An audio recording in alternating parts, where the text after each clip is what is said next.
Ready to talk about Review and Preview 6.2.5. The first question that you have asks you to sketch the algebra tile shape on your paper. So sketch your x squared tile, your x tile, and then your little unit tile. Then they're asking you to write an expression that represents the perimeter. Once you have those figures, or that figure sketched on your answer sheet, label each side length. So that way you'll be able to see how many x tile or how many x terms are part of my perimeter, how many units are part of my perimeter. So give me the simplest expression that represents the perimeter. How many x's, how many units. Then for A, B, and C, you have to use that expression for perimeter, and they give you some values for x. So for part A, they say, okay, let's say x equals 7. Now what would the perimeter be? So you're going to take your expression that you have written, substitute those values for x, follow order of operations to solve, and keep in mind your answer for all three of those parts should be, or your label for all three of those parts should be units. Question 116 says, arrange the numbers below from least to greatest. It looks like there are 5 different values, and I see a couple of negatives. So we want to start with those negatives. Obviously, they're going to be smaller than the positives. Keep them in order from least to greatest, and make sure that you have all 5 written for your final answer. On question 117, they ask you to copy the diagram at the right on your own graph paper. And your answer sheet has this space right here for your graph paper. If you're going to copy the original, count the side lengths and use these grid lines to draw the side lengths.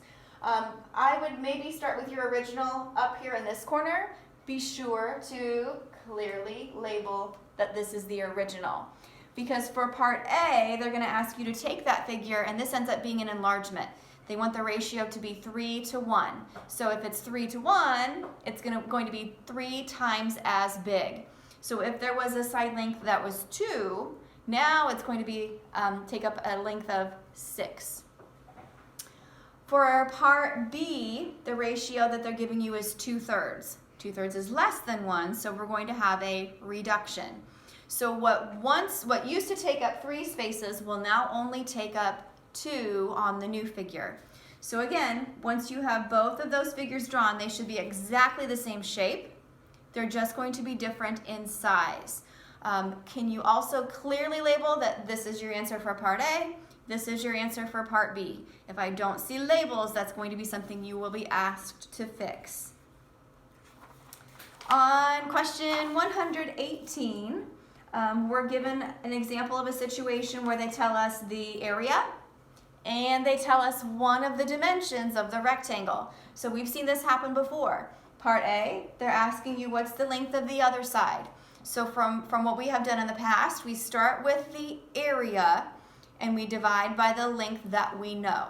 It has to be in that order, not the other way around. You're working with decimals, so be sure that you get things in the right spot first. Which is the dividend?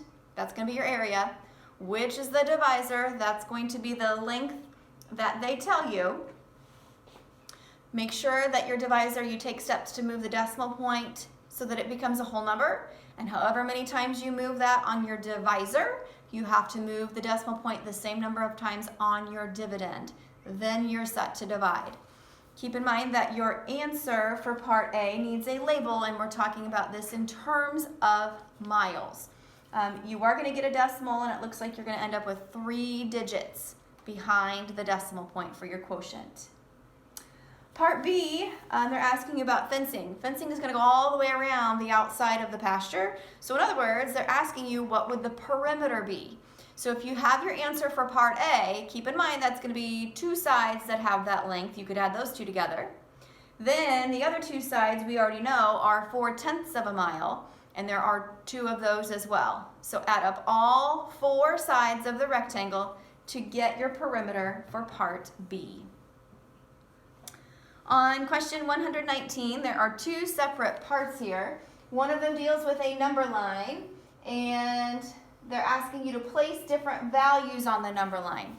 When you do that, be sure to put a point, put a dot exactly where it belongs. Some of us are still not doing that.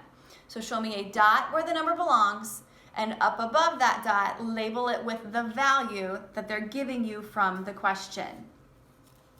Then for part B, they show you some different points on a coordinate plane and ask you to name the coordinates.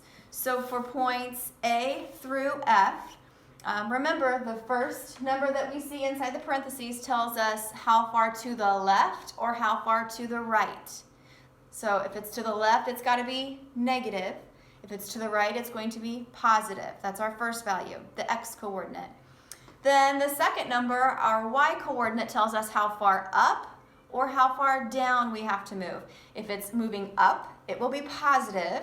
If we have to move down, it will be negative. Make sure you're not reversing those two. Sometimes that can still happen. So left or right first, then up or down.